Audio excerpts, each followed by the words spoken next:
When most people think about retirement, they tend to view it as something different than what they are currently doing. Now, obviously, the job is now behind you, or maybe you're just changing what the goal is going forward. So you work 8, 10, 12 hours a day, and from now on, you're going to work far less, or you're going to change things so that you have more time to enjoy all of those wonderful years that are remaining to us, because humans, by and large, are living for a much longer period of time than we ever have. And that means that we kind of have to figure out what our goal is in retirement. Do we decrease cost of living? Do we get a smaller house?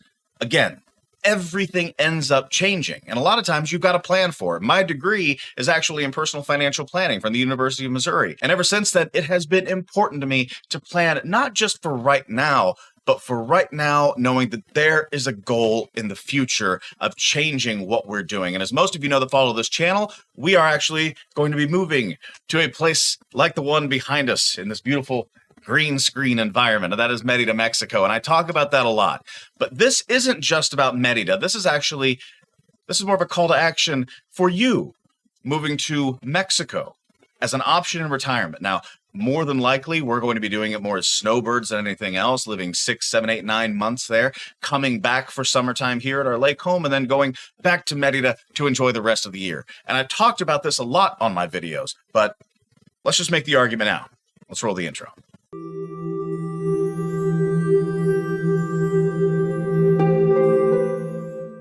Now, there are several factors, and actually more than I'm going to be able to handle in this video. So if you enjoyed this video and want to see more content like that, I would encourage you. One, if you like the video, hit the like button. Would very much appreciate it. But also subscribe to the channel. Hit that notification bell that's right down there. That'll let you know anytime one of these videos goes live, or I live stream, in which case you can come onto the channel, ask me any question you want live, and I'm happy to answer it for you. But again, we purchased a home in Merida, Mexico that is currently in renovation. Our plan is to sell the home that I am currently standing in Kansas City and move down there, as well as kind of take time to go to our lake house as well. That's at Lake of the Ozarks in Missouri. No, it doesn't look like Ozark, but I digress. Here's the argument for moving to Mexico, and there are several points. And I'm just going to go through them one by one. You tell me what you think in the comments down below. Now, the first, and this is one that's discussed quite often, and that is cost of living. When we went to Merida, I was absolutely surprised, and I've told the story several times, that when we got back from going to Merida, even though we used pesos and local currency in several locations, we were still pretty much utilizing our credit card every time that we went to a restaurant or a beach club or something like that.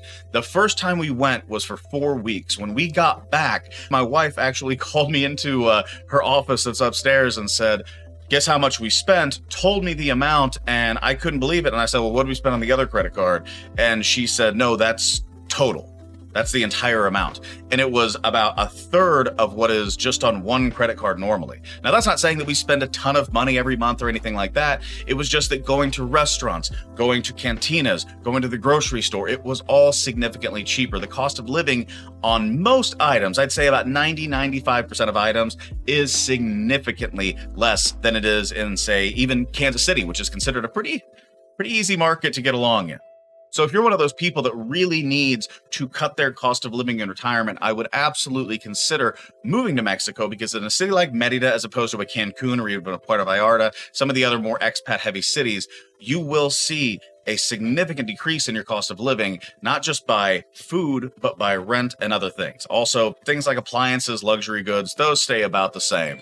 But as far as your everyday options, it's a great option to have. Now, the second thing is home rental and or purchase. Now, as I've already said, we purchased a home and are currently in renovation of it. We are going above and beyond because we're also planning on having family come down a lot. We actually put in a second apartment on a second floor that wasn't actually already there. Pretty much the entire place was torn down and is being rebuilt in a manner that allows us to be there and have everything that we could possibly want. But just today, I was actually responding to somebody who had asked this very channel via our text line, which, oh, by the way, this is a good time to bring up. This is my social media links at Alexander from KC, pretty much everywhere. KC is in Kansas City. Also, 816-727-7740 is my text line. That is how this person asked me this question. They said, "Can you purchase a home?" And actually, they're texting me now. "Can you purchase a home for about $100,000? And I said, "Can you? Yes." "Is it going to give you the amenities that you want?" More than likely, no. There are those options. There are condos, there are homes, all kinds of different things. But about the 150, 155 price range. I've noticed that you can actually get like a small pool, some air conditioning, things of this nature. The further you go up, the better it is. But when you look at what you're actually getting, it is incredible. And that actually shifts to the rental market as well, because the rental market has a lot of options for well under $1,000 a month that allows you to have, again, some of the options that you would, I don't want to say expect, but expect when you think about your lifestyle in Mexico. A pool, air conditioning, internet, things like that. The one thing to really think about, though, is that electricity can kind of come back to bite you in the butt. And the reason for that is there are different tiers. If you don't use as much air conditioning, if you don't use as much electricity, you're going to be on the bottom tier. The electricity can be a very efficient level and you don't pay that much. But as you move up, if you use air conditioning, internet, you have tons of appliances, non-LEDs, no solar, you're going to see bills go from less than $50, $20, $25 to in the hundreds and hundreds of dollars. So something to think about when you're looking to purchase, when you're looking to rent, make sure that gets in the contract. But if you're purchasing, make sure you understand exactly what you're paying for. Now, one of the biggest things that people think about with Mexico is the, let's say it all together, climate. The climate, you're thinking weather, climate, whatever it might be. The fact of the matter is that there are places up in the mountains that are beautiful. There are places inland on lakes.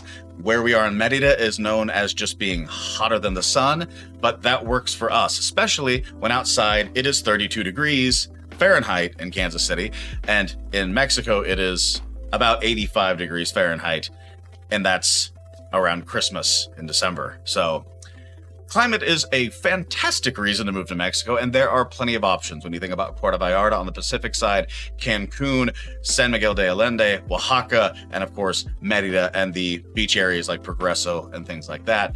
Lots of different climate options to pick from if you enjoy the very, very warm weather. Obviously, I'm going to recommend being on the Yucatan Peninsula. It's a wonderful place. Can't recommend it anymore. Again, subscribe. You'll see even more videos about it. But the number one thing to take away from that is that the climate is absolutely wonderful. And if you live somewhere like Washington, Maine, Minnesota, Colorado, nice. Missouri, nice. But they get cold. Mexico, not as much cold. Now, this next one was very important to me because we have a very tight-knit family. And even though when we traveled to Italy, I thought I could absolutely live here, this basically feels like home, and Siena would be exactly where I would want to spend the rest of my life. That's a long trip. You know, you're talking 9 hours total flight time, different layovers, all kinds of things. That is a difficult idea to say, I'm going to move to Europe and, well, my family will see me every once in a while. We also have 2 sons. I know even in retirement, we're going to want to see them all the time, eventually have grandbabies, all that kind of thing. We're going to want to see the family. And the best part about Mexico is it's one of really 2 nations that touches us. You can go to Canada and freeze, or you can go to Mexico and enjoy. There are a lot of people that are from Canada that are going to not like what I just said. Or you can go to Mexico, enjoy the sunshine, and if you need to get home, boom, you're home within 6 hours maximum. So that is one of the reasons that we chose Mexico. Not only did we fall in love with it, but when we thought about where we would want to retire, whether that was Costa Rica, Italy, name a country, Mexico being as close as it was definitely ranked it just that much higher on our list. Now, I hit on this a little bit with climate, so I'm just going to add a little bit more to that. But the fact of the matter is that there are just a plethora of options when it comes to Mexico. You can live in a beautiful colonial town like Mexico. You can live on the beach with a bunch of tourists like Cancun. You can have kind of a mix of that with San Miguel de Allende and Puerto Vallarta. You can live in the mountains. You could live on the beaches and anywhere in between. The fact is that just like so many countries, there are a plethora of options for you to choose from. You travel, find out exactly which is your favorite city, and boom, you've got it. Like I've said in several of my videos, we originally wanted to be on Isla Mujeres, that is just off of the coast of Cancun. Lot prices skyrocketed. We decided that after a very interesting experience in Cozumel, we had to evacuate the island and they were about to shut off power. That was not necessarily the best idea for us. So price went up. The idea of living straight on an island went up. We decided probably just going to move to the mainland. And of course, the rest is history because we traveled to Merida, fell in love with the city, and boom, now we own it. But the truth is, no matter the option, you have plenty of them. If you go to Mexico, pick your climate, pick your place, enjoy your choice. And the last one, I actually thought about how I was going to approach this, and I'm just going to tell you. most of the rumors aren't true. Is there crime in Mexico? Yes. Is there crime in the United States? Yes. Are there ways to avoid said crime? Absolutely. I always preach that you should be looking around, keep your head on a swivel, no matter where you are in the world. You could be in a police station. You could be in the nicest street in the nicest country that has no crime, and I'm still keeping my head on a swivel because I want to make sure that I am safe, that my family is safe.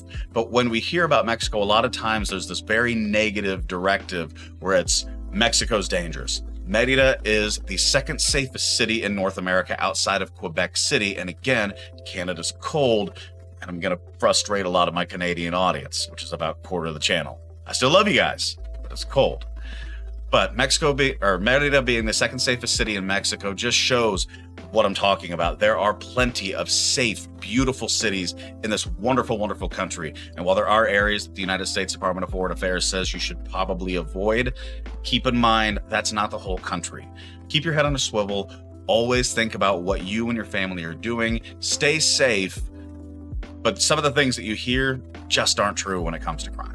Another is healthcare. I hear several people constantly talk about, I don't want to go somewhere because I want to keep healthcare in the United States. In the United States, people will laugh at this statement that are from different countries, but the United States, at least with my history, has excellent healthcare. I've never, ever felt like we have something less than anybody else does. But a lot of times what I hear is, I want to go to Mexico, and healthcare is one of those things. But that being said, there are all kinds of options. Healthcare is incredibly cheap in Mexico. And when you look at hospitals like Star Medica, they have advanced, wonderful healthcare. So I would just say, research it, look into it, make sure that you're comfortable with it. But our experience has been nothing but positive, and a lot of the people that follow this channel, which, by the way, if you want to make a comment about your experiences, please feel free to comment down below. A lot of the people that follow this channel consistently tell me the medical down there is fantastic. You just have to be there to understand. And this one I didn't even know if I wanted to put in here, but the police are corrupt. One of the classes that my wife took when she spent a semester down there in Mexico in college was actually, there was a day where they talked about how to properly bribe police. And that's not a joke, that is true. But the fact of the matter is, the rumors are half true, just like in the rest of this particular section. Yes, there are corrupt cops. Yes, there are a bunch of good cops. And I would say that that one, the latter of those two, is the vast majority. The fact of the matter is that most of the police in Mexico, whether it's state, municipal, or federal, most of them, at least from everything I've heard, everything I've researched, the fact of the matter is, it is just a matter of how much the individuals that are doing that job are paid. They're underpaid. Sometimes things happen. I have not had, knock on wood, I've not had a single negative interaction with a federal police officer, state police officer, or municipal police officer while we have been in Mexico. Now, that doesn't mean that that won't happen. But at this point, with all the time that we spend in Mexico, it has always been a very positive experience. And again, maybe that changes one day. But the fact of the matter is, that's what I've had. That's the experience that I can tell you about. So if that's ever a concern for you, just know you've got a guy on YouTube that says everything's going well so far. And then, of course, there's the whole Montezuma's revenge stuff. The water in Mexico is undrinkable. And for the most part, I would say in most places, as they will tell you, don't drink the water. But that doesn't mean that it's inconvenient to go pick up water, have water delivered, especially if you're renovating a home to have a cistern, things like that, where drinkable water can be delivered to you. It is the simplest thing. You can still cook with it. You can still bathe with it. It's not dangerous. It's just make sure that you know exactly what you need and pick up a bottle of water or one of those interchangeable 5-gallon things of water. Happens all the time. It's the easiest thing to plan for ever. The water is not a big deal. So guys, I hope I've made my case for Mexico. Cost of living, climate, all the rumors, half true if that. Everything that you experience in Mexico, if you have anything that you'd like to add, comment down below, like, subscribe, all that kind of fun stuff. But this video is really about telling you that if you're thinking about retirement, if you're looking at a place where cost of living is lower, where rent and homes can be lower depending on what you do and you don't spend like we do, and has a great climate all year round, I would absolutely 100% recommend looking into Mexico. It is the place that we have chosen to retire, and I could not be more excited about it. I'm excited to show you guys when we go down next, which is in just a couple of weeks, all the different things that we're going to see between one of the hotels that we're staying at, maybe the first hotel that we're staying at, between the actual progression of the house. I've been holding off on that even though I get pictures every week because I want you guys to see it when we are there. It is so fun. But we're going to see more of the city. I'm obviously going to be live streaming, so if you want to hop on, just ask any question that you want. Suggest videos that you want to see, and I'm always happy to try to make that happen. Guys, my name is Alexander Howell. Thank you so much for watching this video, and as always, peace.